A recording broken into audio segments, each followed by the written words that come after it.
Hey, everybody, and welcome to the Katie Weaver Show. This is Katie. I'm your host. I'm so happy to be here. If you are listening live, it is the 2nd of July already at about 11 a.m. Pacific time. If you're listening to an archive or a replay, I also want to welcome you to the show. Oh, I want to let you know we're over in the chat room. You can find that by heading over to 12radio.com. That's number one, number two radio.com. Click on the chat button and you'll be redirected into the Facebook chat. So that's how to find it. If you would rather watch than listen, you can head over to YouTube or Facebook, look for Katie Weaver Domestic Mystic, and you can find me over there. So lots and lots of ways to connect. And I do have my eyes on every one of the chat rooms. So whether you're watching or listening, wherever you are commenting, I should have my eyes on it. So no worries there. I'm keeping a close eye on everything going on. So how's it going? I have so much to share with you guys. So freaking much. But I just realized a couple more pictures I wanted to share are still buried in my phone. So I guess I'm going to pull that out first. Of course, happy 4th to those of us in the US. And do you guys like the 4th of July? Do you hate the 4th of July? Do you not care either way? And happy Canada Day, by the way, to our Canadian friends. That was yesterday. Unpopular opinion maybe, but I cannot stand the 4th of July. And it's not an unpatriotic thing. It's that I am just the cold or the heat, the earth is not fun to me. The overall energy of the 4th is not fun to me.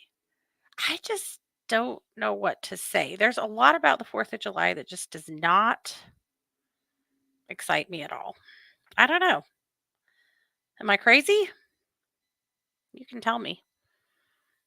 But if you love the 4th, you can tell me. Or if you don't, you can tell me that too. But I don't know what it is about the 4th of July. I think it really is, though, a lot of the heat behind it. When I was a kid, when I was in high school, junior high and high school, I was in the marching band. And so we always marched in the parade. And some of the most hot, miserable experiences of my life go back to that. Now, not that being in marching band was a bad experience, not at all. It was a great experience. But oh, God, the parades, man. The parades just can't, the heat of marching in parades, I can't even tell you how uncomfy that experience is. Seriously, it's the absolute worst. But anyway, so I guess there's some things there that and we usually camp on the 4th to get our dogs out of town so they're not hearing the fireworks. But we're going to be babysitting the kids' dogs because all of our kids are going to go do something super cool over the 4th that we're not going on. They're going on a friend trip. So I don't even think we're going to camp. I think we're just going to stay home and be hot. So actually, it's not hot here. That's what's crazy. It was 48 degrees when I woke up this morning. When I went to bed last night, it was 50. It's not hot here in Idaho currently. It might get hotter, but anyway, I don't know. I have an attitude about it. And I cannot stand the fireworks upsetting all of the animals, the veterans, just the wildlife in general. Not a fan. Not at all. I'm reading a book series right now, though I cannot put down. So I'm like, on the 4th, maybe we'll stay home. We'll order something awesome in to eat and we'll watch movies and read. I'll read. That sounds amazing to me. Laurie said she dislikes and would rather ignore all holidays. I get that. She said she has no family, so holidays are just no fun for me anymore. I get that. I'm sorry. I don't get that personally, but I hear what you're saying and I can understand that. Liliana is making herself ribs. Ooh, good idea. Sid said as a kid she liked fireworks. Oh, yeah, when she was working, any holiday was good. Yeah. but now she's not down with all the fireworks causing all the troubles. Costco ribs were nice. Sherry said they won't even get together on the 4th till 7 because of the heat. I get that. Yeah, that's kind of a good way to go too. I can remember as a kid, my parents, I think, usually hosted a barbecue and we had family that came and I the 4th of July has a tenseness about it. The energy of the 4th to me always feels tense and uncomfortable for some reason. I don't know. I don't know where it's at for me there, but it just doesn't feel great. All righty. Well, as promised, I have so much to tell you about my weekend. Oh my gosh. So somehow my birthday celebration managed to stretch into like a week. And oh, by the way, if you want something in the birthday giveaway, I have I'm going to the post office this afternoon. It's all packed and ready. It's all in this bag, ready to go. So I'm going to go to the post office this afternoon and drop it off. So your stuff will be coming. Unless you are smiling from YouTube, because I still don't have your address. So smiling, if you're listening, make contact with me. I do have a gift for you. So but I don't have your address to send it over. So let me know. Otherwise, I want to tell you about my weekend because holy moly, I'm still recovering. But Saturday night or Friday night, we drove to Jackson and me and Scott and Mars, and we met Chris and Rhonda there, Christy and Rhonda, and we went to a whiskey tasting. It was this cool store called Spirits and Spice that has tons of different kinds of alcohol. They have a lot of whiskey, but a lot of other things too.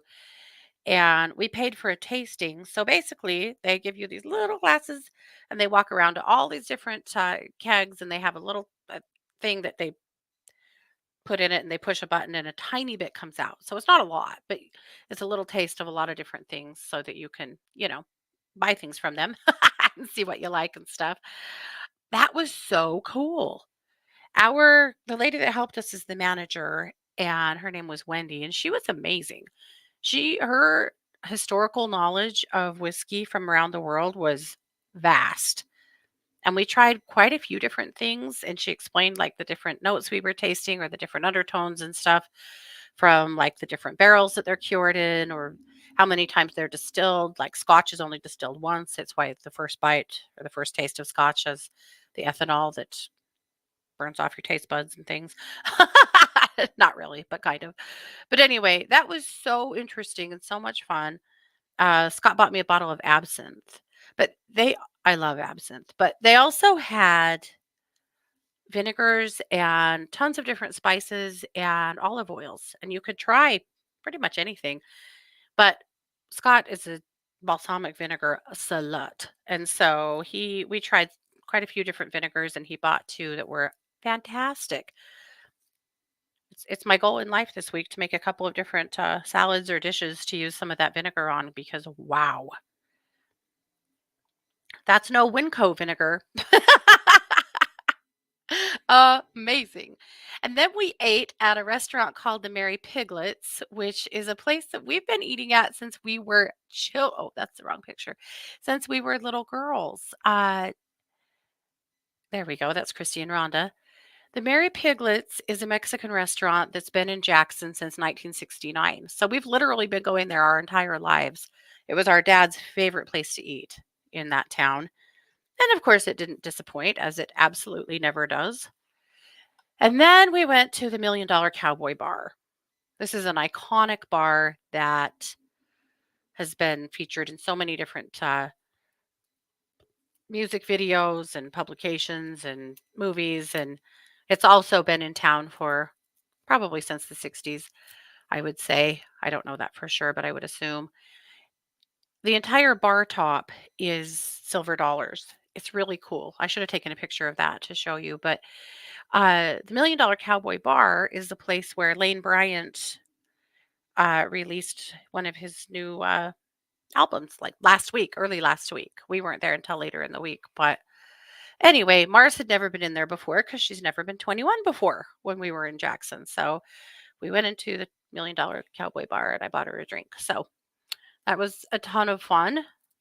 So that was birthday celebration number 1 or 2. 2. And then I don't know, how did I swing all of this? And then on Sunday, we went to the wildlife preserve. You guys, I have so much to share. So this is a place that's not very far from my house. We've been watching them build it for a while now and hadn't had a chance to go in yet. And finally, this was our opportunity. So they've been building it for a few months or a few years, and there's been major drama with the neighbors, not us, but some of the immediate neighbors that really, really didn't want them to build it. Like they have fought them in court and with the city council, and it's been super ugly. But they did everything by the book, and they were able to open. And so they initially started as a fox refuge. The owner is deeply connected to foxes, and he was working with a man who's worked on the red fox color line for like 5 decades. The person they got their foxes from had, because red foxes had at one time over 80 different color variants, and they're dying off. The foxes are slowly dying off, but their color variants have been dying off. And this man had been working to preserve them. And he was basically at in his 70s trying to retire. His kids didn't want to take over his fox love of foxes. And I would say fox business, but it wasn't really. It was more of a refuge.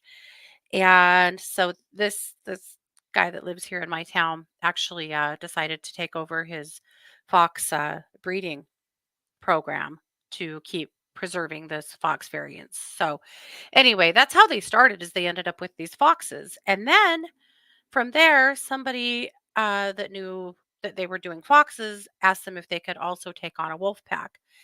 And that needed a place to go, and so they did that, and then pretty soon they realized that, they were going to have to become a wildlife park to have all of the wild animals they were incurring, and also they were gonna need to probably make more of a business out of it so that they could afford to keep going. So they already owned this property on the, a fork of the Teton River, and so they developed the property. So that's what it is. So I'm gonna share a ton of pictures with you and videos. But if you are in the 1-2 radio chat, I posted a link to my personal Facebook page where all of these videos and pictures are at. So you can go over and see them if you're not in the live, uh, so that you can see them as well. So I'll just start with some of the pictures. Uh, they had they have a pair of bears. They're eventually a breeding pair. They could actually breed and have cubs in the spring. These are Eurasian bears. Eurasian bears are closely related to grizzlies, but they're not grizzlies. They have this huge pond area. And while we were standing there chatting, he threw a handful of marshmallows into the pond, and they both bailed in and swam around until they had every single marshmallow. It was so cute. But the bears were also a rescue from another facility who was closing and needed somewhere for them to go. He said he had never intended on having bears, but these bears needed a place, and he had a place, and he decided bears would maybe fit. The bears were amazing. Because we booked a private showing, we got lucky enough to have the owner as our guide. So we got to see a lot of things that other people don't when they go through a park like this. We were allowed to have our windows down in a lot of spots, and that other people are not because they're not being supervised. And we were just really, really lucky. We got really up close and personal. It was amazing. But this is one shot of the bears. The wolves. The wolves in the summertime look a lot like huskies because they are, a house dog, a regular dog, a domesticated dog. There you go. I was getting there. The huskies, because they lose so much fur. He said in the late fall, when they really start putting their fur on for the winter, they are about 8 inches wider than they are in the summer, which was crazy. And I have some video of the wolves that are sweet. The wolves were really, really cool. This is a cow elk that has a unicorn horn. Cow elk don't get horns, but for some reason, this one sprouted a horn. So they called in an expert to take a look, and they said 1 in 10,000 cow elk will sprout one horn, and some of them drop them in the fall and some of them don't. If you're familiar with elk, when they have first put their rack on in the spring, they call it uh, being in velvet because there's a velvety covering. The horns are still velvety; they're not hard yet. And then as they start getting hard, the velvet falls off as they get harder. The velvet is actually highly sought after in some Oriental medicine, but like Chinese medicine. But at any rate, she has the horn, but it stayed in velvet. And they said it will stay in velvet. It won't ever get hard. So it may fall off, it may not. But in the meantime, they have a cow elk with a unicorn horn. There's more pictures of the bears swimming for their marshmallows.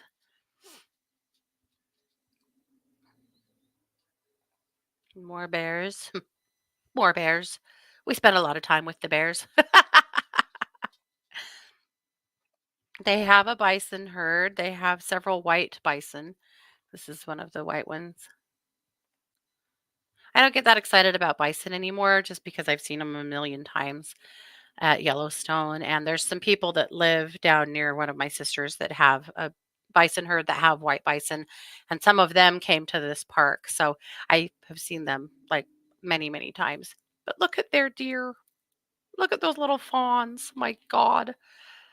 They're so cute and special. So this is one of the foxes. So these are all red fox, but red fox, like I said, have actually over 80 different color variants. So you'll see a lot of different variants. The foxes were absolutely my favorite thing. I love fox and getting to see the fox. You drive through, and so they were close to our car.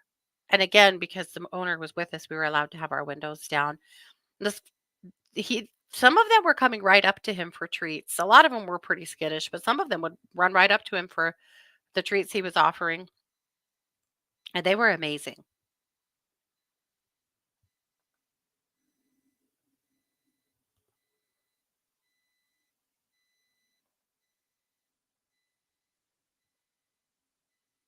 They're just beautiful, beautiful animals. Honestly, it was worth the cost of admission just for the time we spent with the foxes. The foxes were just mind-blowing to me.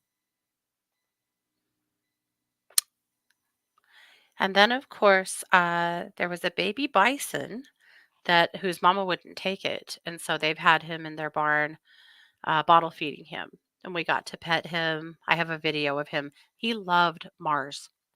When we were able to go and interact with him, he went crazy for her. I have a video you'll see of him licking her incessantly. He was so cute. This is the baby fox that we got to pet. They had a whole pen of kids, baby fox. They can't be out with the adults yet, or they could be injured. So they're in a pen in the barn until they get a little bit bigger. But how sweet is that baby? He didn't let me hold her, but he did let me pet her for a long time and talk to her. And oh my hell, she was sweet. They also had an adjoining pen of wolf cubs. That's where Scott spent like all his time. He's always been deeply connected to wolves. So that was really cool. So I'll drop out and show you a few videos here. I have to preface this with the sound is terrible. There's AC going in the car. Also, Mars and I, we're maybe talking to wild animals incessantly. So sorry about that. But here's a few videos.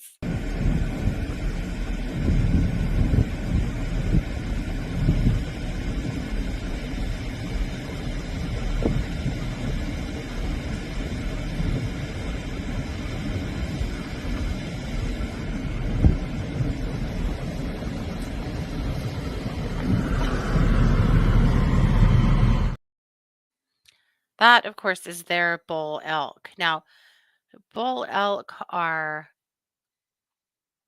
elk and moose are ranked, and other animals too, but in the hunting world, they're ranked by a scale called the Boone and Crockett, and Boone and Crockett counts how many points they have and what condition their horns are in and things like that. And this guy scored incredibly high on the Boone and Crockett. He's what they call an abnormal, meaning that he has a much larger rack than normal and they're not symmetrical on both sides. And they're really rare. These guys have gotten kind of like strangely lucky in having a lot of rare things in their park, like the white bison, like that unicorn elk, the irregular bull elk, all of the different variants, color variants they have of their foxes. That they weren't seeking uh, irregular or special. They just it's what they've gotten, and it's just. But he was amazing, absolutely amazing. Buffalo. The buffalo likes me. The Likes bison and likes me. Okay. You got Agnes. Why do you have a big hickey on your arm? Oh, it was just a baby bison. That's what Mia got that one from. Yeah, I bet. No one actually believes me. I'm telling you, he loved Mars.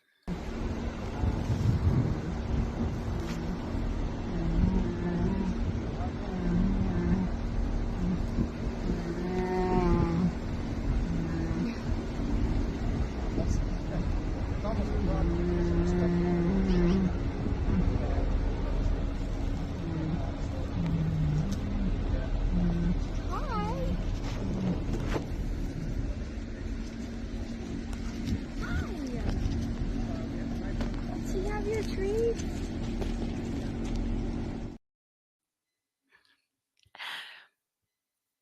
The female bear apparently kicks the male's ass all the time. They have to be really careful when they're feeding him because she'll get really aggressive with him. It really made me laugh because that's exactly what Fiona does to Zig. But again, the bears were just amazing. You've heard legends of how I treat my dogs.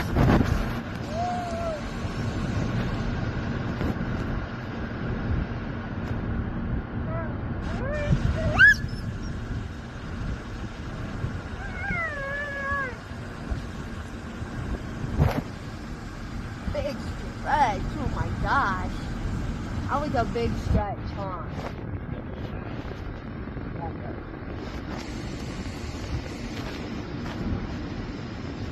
They like them.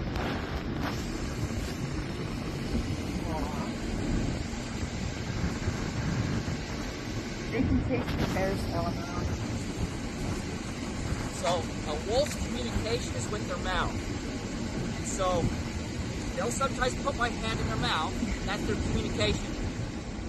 So sometimes they'll open their mouth wide and they'll just come and, touch my arm. It's just the communication. This is our most friendly of the bunch. This one right here. He is just, he's amazing. He's actually changed the pack dynamics, where some of the other ones never even wanted to come up to me. But he's made it to where they see that he comes up, so they've been a little bit more friendly.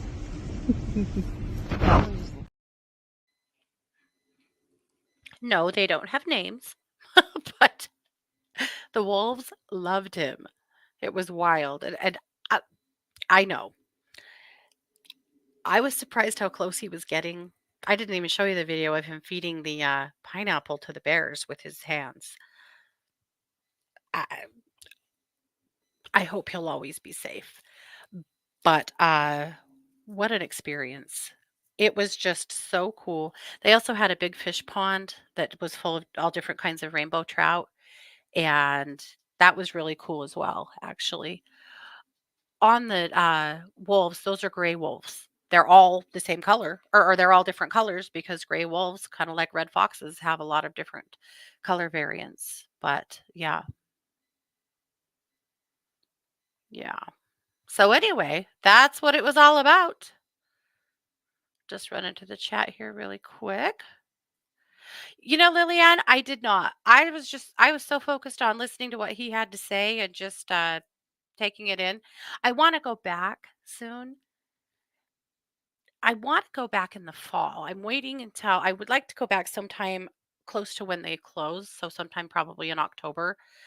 Uh just when the leaves are changing and all of the animals are putting on their winter coats and stuff to see how they've changed, see how the babies have grown up. But I would do it as a private showing again for sure. That was so worth it.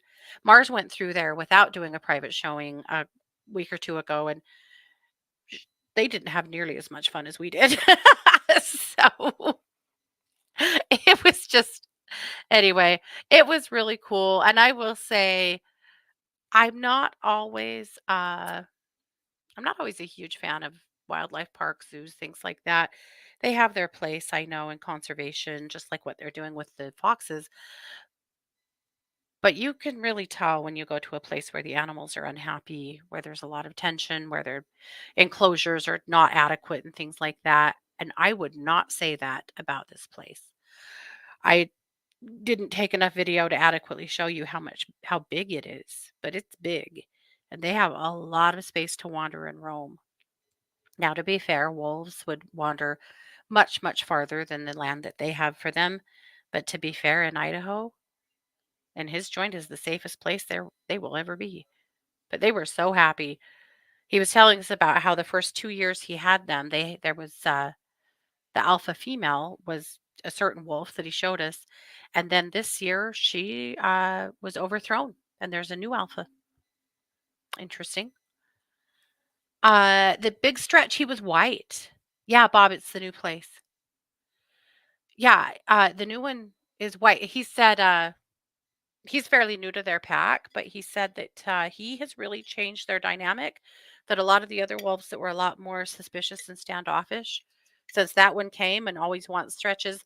I didn't have video of it, but there was a time where he was on his back and the owner was just scratching his belly and scratching behind his ears and good boy at him, and the other wolves are like, "Okay, fine. I'm next." He said white wolves are very, very expensive. But again, they're really committed to breeding the all of the colors of the of the breed that they get. And so when in fact they have a brown baby. One of the wolf cubs is just pure chocolate brown, and he said that's really rare. But they don't know as he gets older if he might change colors, because that's common too. So they're not sure, but they're really, really excited about him because it's rare to see a fully brown gray wolf. It's called the Yellowstone Safari Park. Yeah. So very worth it. Yeah. What was the cost? It was $18 a person. Yeah. Not crazy. So I'll be back. We drive past there all the time just to peek through the fence and see the wolf, or to see the foxes. Their foxes are in the corner of their area and you can see them from the road. They have like the privacy fence stuff up, so you can't fully see them, but you can kind of see through the slats. So we actually drive through there like several times a week just to see the foxes. Every time we go to Walmart, we drive that direction, which is way out of our way, but just to go see the foxes. So it was really fun to get to go inside and actually see the foxes. Well, he told me one thing I didn't know about wolves versus dogs, and that's that wolves do not curl their tail. Their tails are flat at the base and stay down. Like they come up to wag, but they don't curve the way a dog will curve their tail, especially like a husky. Their tail usually curves up over their back. He said that's how you can really tell if somebody has a dog that they're trying to tell you is a wolf. If their tail has curve in it, they're likely not. But he said the genetics of their wolves, they've done them all, and the genetics of their wolves are all over 90% wolf. He said that's about as good as you'll get. He said the wolves in the wild are all 90%, typically 90% and above, because there has been breeding, in the past in the wild with dogs, wild dogs that have joined wolf packs. So there is always some dog genetics in wolves. Interesting. I thought so too. When we first pulled in there, I was like, "Are these wolves? These are the wolves?" Because they looked like a pack of dogs to me. That's one of the reasons I want to go back in the fall because he said if you come back in the fall, you will not recognize the wolves from who you're seeing today. He said the change in their coats is absolutely mind blowing. I want to go see that for sure. I'll keep you abreast.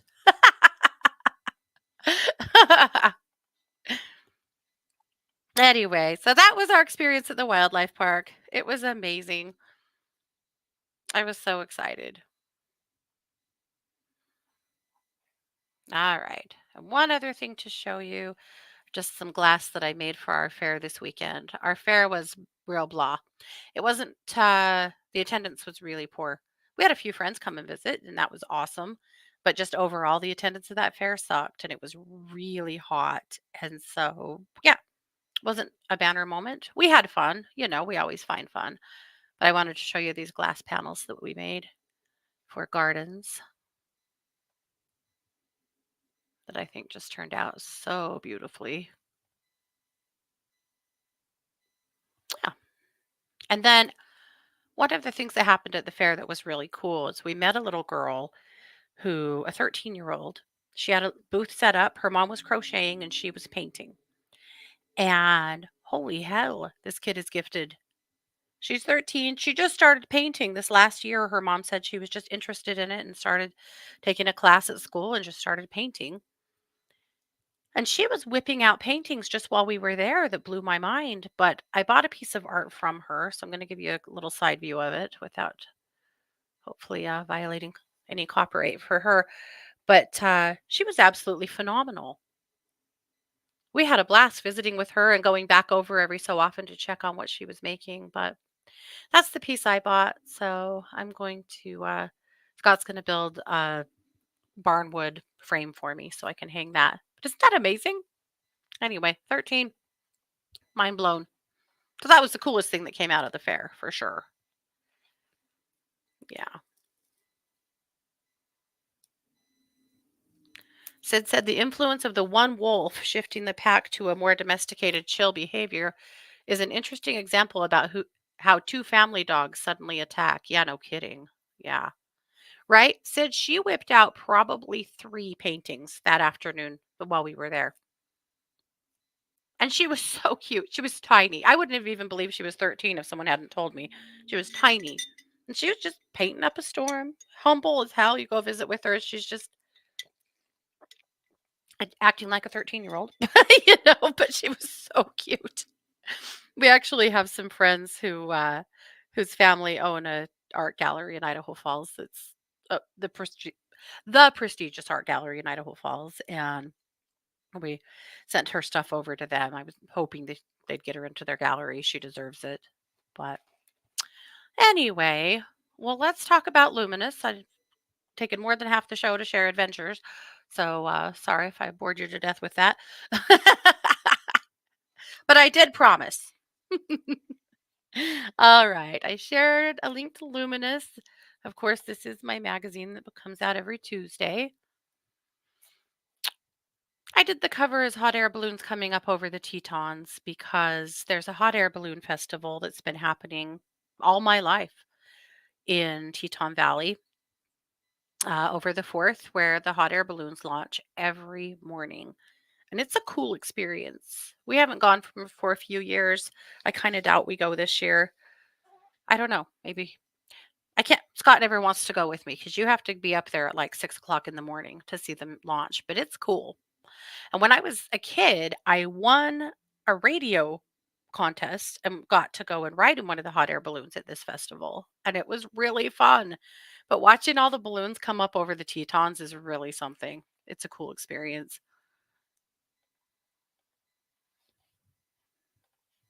So that's what was on my mind.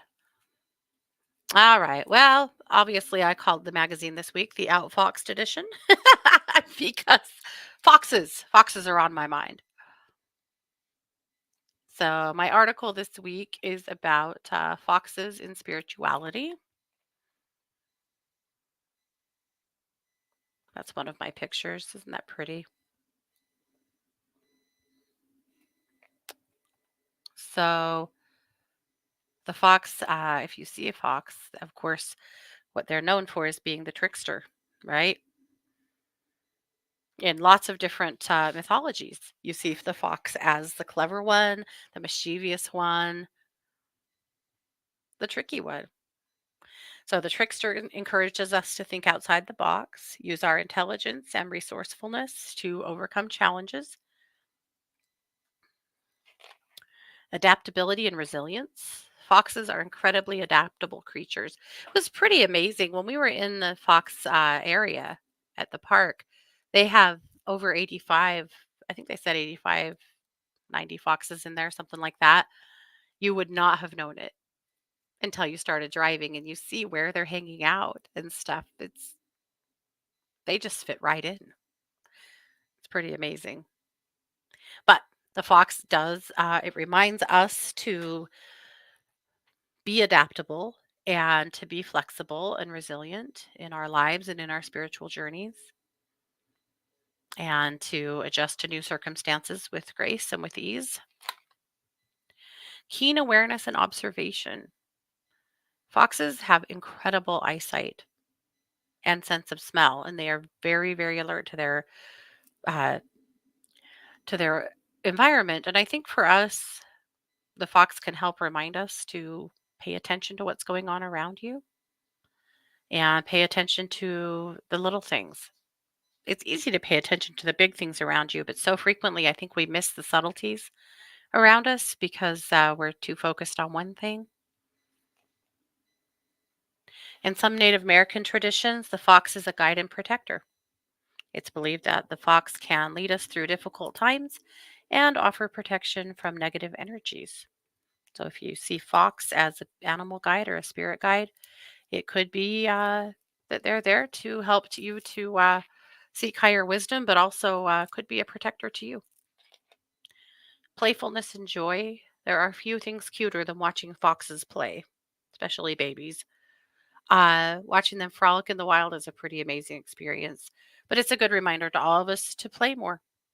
We do not play enough. I can say that definitively about all of us. And I know that because we work more than we play. And unless work is play to you, you're working too much and not playing enough. I promise.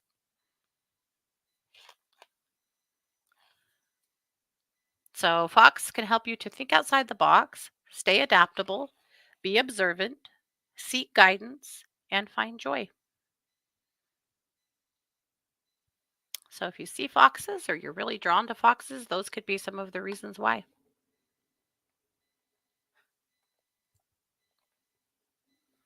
All right. Kelly brings us, she's, of course, still working on her Refeminist History series that is awesome. This is The Revolutionary Spy, Lydia Dara, A Poker Face and an Empty Sack of Flour. I loved this article. You can listen to the episode if you click right here on the pink hyperlink. That'll take you to her podcast, but I absolutely love it. Like she said, we weren't taught about Lydia Dara in history class, and yet she had a lot to do with American history. So learn about Lydia. She was a straight up badass. In my musings, I bring us crystals that support change. So 3 great crystals for change are chrysocolla, moonstone, and garnet. So if you're going through a period of uncertainty, a period of change, or you're trying to initiate some change, these are all good stones to carry to support you through that process. Christie's energy exercise this week is Kuan Yin for relief. We could all use a little relief here and there. Over at True Crime Squad, of course, there's all kinds of crime. What can I say? I mean, you know that.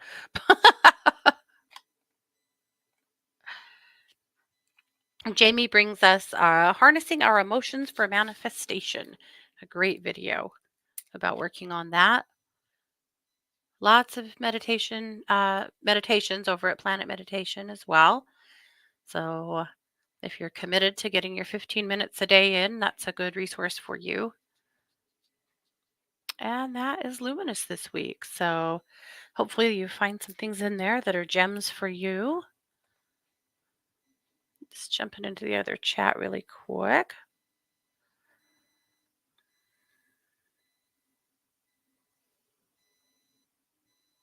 Okay. Oh, yeah. Maureen said at the $1 Million Cowboy Bar, the bar stools are saddles. They are, and they're super cool. I was hoping one would be open so I could get a picture of Mars sitting in them, but they were all taken, of course. Jackson this year, everywhere you turned, there were women in shorts or long skirts with cowboy boots and hats, and they all just had a certain vibe to me.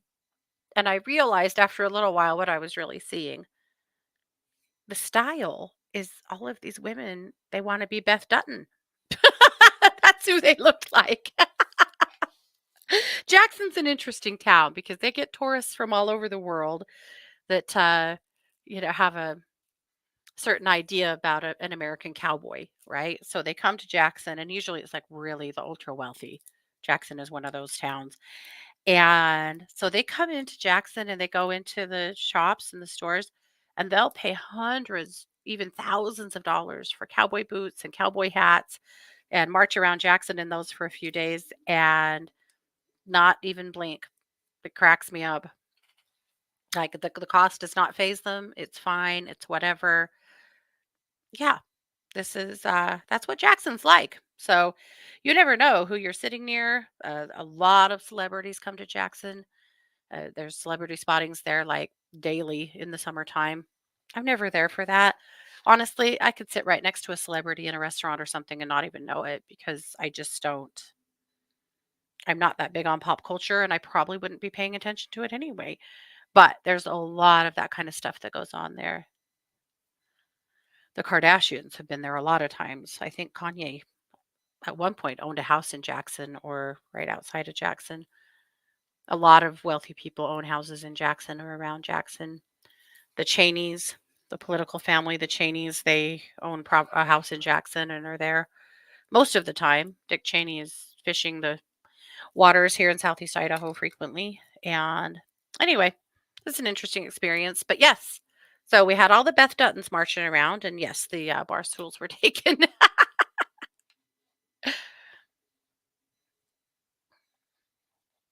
I don't know if you got that reference. That's from the series Yellowstone, if you've watched it. Okay, Maureen, I wanted to get to you. Maureen and her family had to put down one of their dogs a few days ago. Whiskey got very, very sick and passed. She was only a few years old. And of course, they are devastated. So, yes, she said she'd love an energy clearing. The grief over the loss of Whiskey is so heavy. I know, damn it. I'm so sorry, Maureen. It sucks.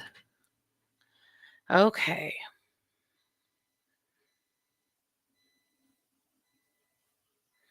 So I'm starting at your feet.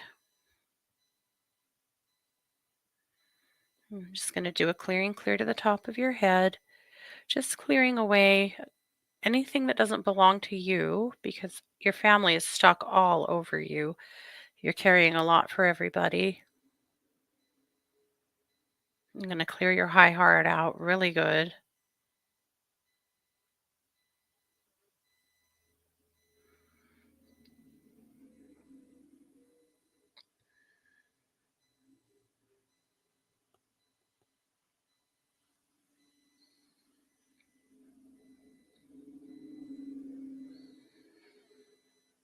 Good.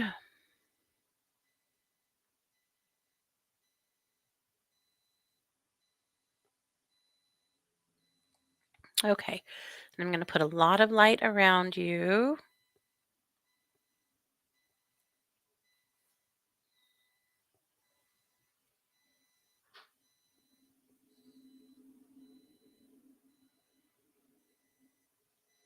Okay. So I just supported your heart and cleared a lot of that grief away, what I could, and cleared everybody else's stuff off of you so that you have space to do your own grieving. I'm sure sorry, dang it. Okay, Karen said going through, and hi, Karen, going through stressful times with my daughter affecting my health. I would love the energy between us calm down. Any guidance? I'll do some calming down for you. I'll do a little clearing to try and take some of the heat and the aggravation out. But let's also take a look at what could help.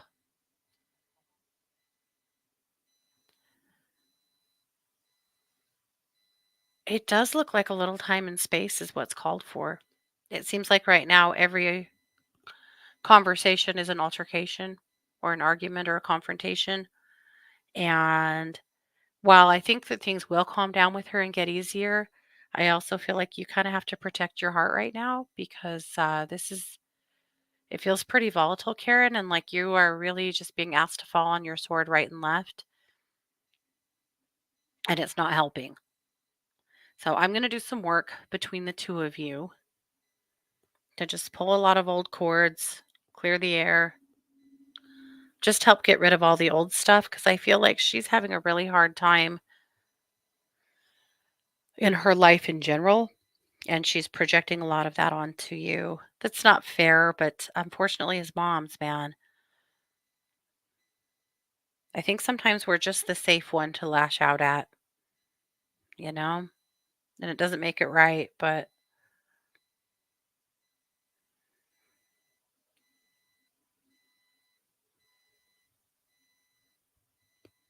okay.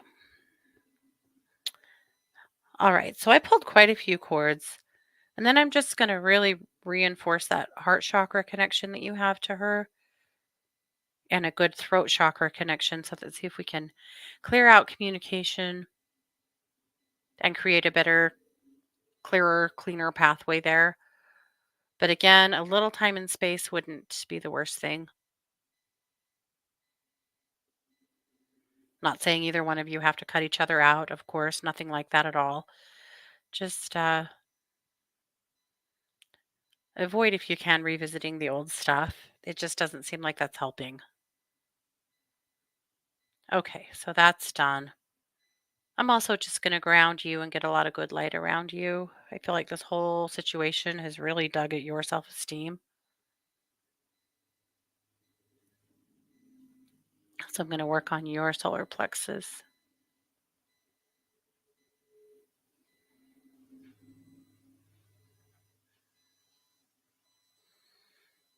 There we go. Okay, so that's balanced better. So I'm going to hold space for you guys that things just settle down, get better. You deserve all of that. Oh, Maureen said their old vet sent over a beautiful set of wind chimes. That's so sweet.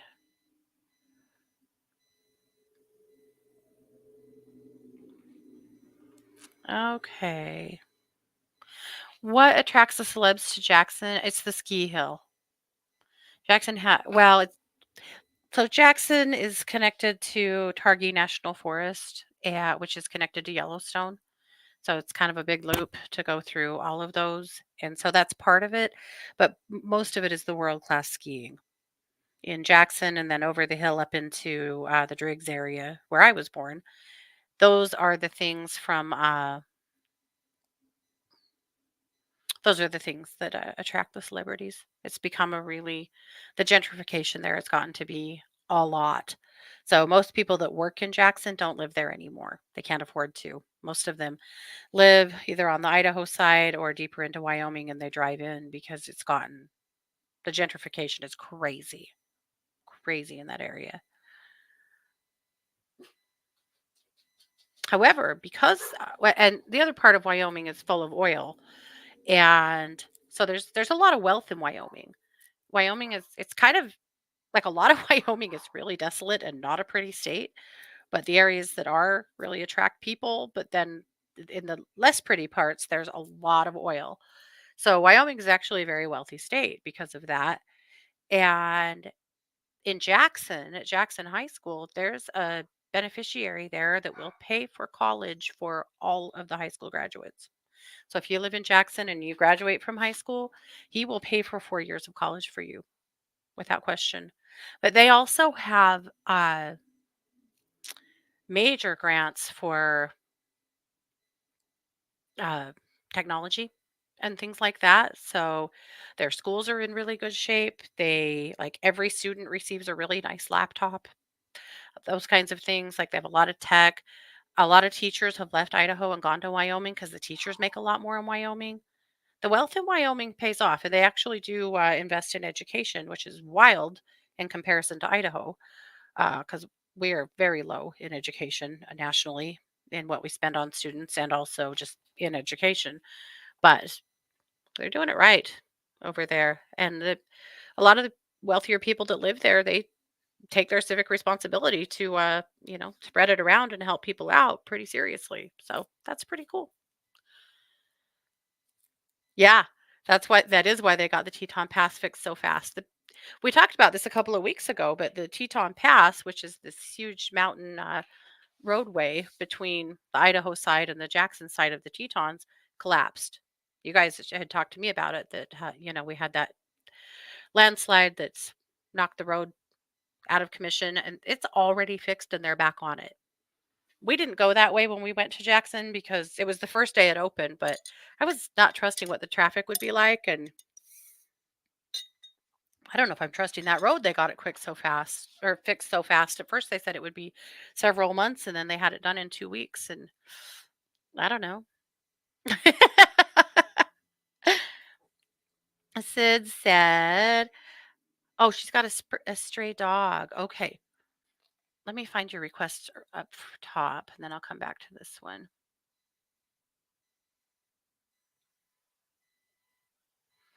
Okay. Please ask my stray pre-adopted shelter pup if the massage I gave him helped him be less stressed, especially through his neutering out today, and if he understood my messages about his homecoming day this Friday. Let me check into him through you.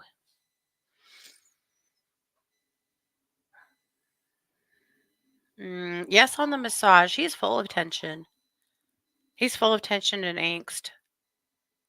So, yes, on that. He's not sure about the homecoming. He's still very confused about what's happening to him. So, I know we're kind of waiting to see if he's going to get picked up, Sid. So, I'm going to just show him that he's going to be taken care of no matter what,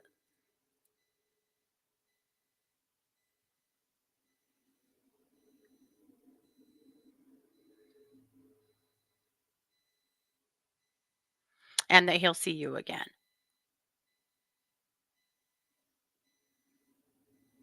I really suspect he'll be coming home with you. I think that's what's going to happen.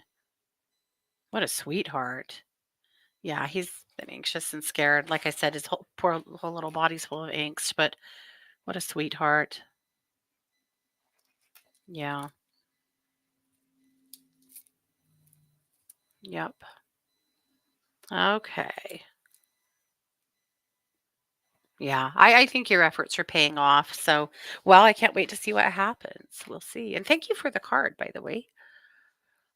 Sherry said she's been super tired. She would love a clearing if possible. Yep, let's do it. Okay, Sherry. Yeah, you're pretty heavy, actually. I feel like everybody in your world likes to vomit their energy upon you. And yeah, you wear it. So I'm just really clearing your aura good. And then I'm going to clear out your high heart where you have a ton of little cords to have with other people.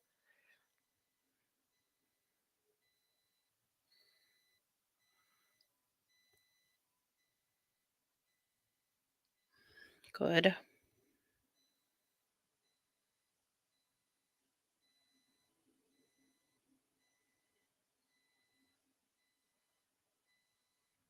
Okay.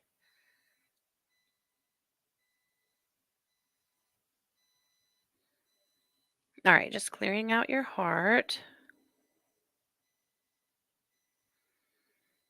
All those little cords in your high heart can get really heavy too. And they're just the little like thought form attachments you get from other people, but particularly from people that rely on you. And it gets to be a lot. Sometimes you just need your energy restored to you so that you can replenish yourself. Okay, that is done. I'm going to just put a lot of light around you too, Sherry, just to help boost you up. I'm sorry you've been so tired.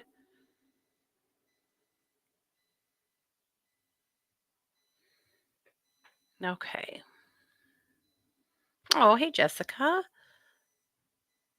All righty. Okay. Sid said she was trying to assure him he's busting out of jail. She said it was quite a journey impulsively this weekend. Yeah. Yes, I loved the weasel. All righty, you guys. Let me jump into the other chat real quick, and then I think we'll be good to go. But I do want to remind you that I am a professional psychic advisor over at 12listen.com, and you can find me over there every day. And of course, I'm doing readings, healings, animal communication, mediumship. I'll help you in any way that I can. And again, that's at number2listen.com, and you can come find me over there. Otherwise, I will not be here next week. So just know that now. I'm going on a trip to Salt Lake with my sisters and nieces and daughters for a few days. And so I will not be here live next week, but I will be back the following week. But I wanted to make sure I told you that today so that you can plan on that. And also, Luminous will not publish next week because I just won't be in town at the correct time. So no me and no Luminous, but I'll be around. I'll be around the lines as well. So you can find me and connect with me if you need me. So thank you guys all so much for being here. Thank you for all of the happy birthday love last week. I appreciate that so much. And thanks for always being a part of my journey. You guys, I appreciate you and I love you. This has been yet another production of The Katie Weaver Show here on 12 Radio, where we're changing the way you listen to the world.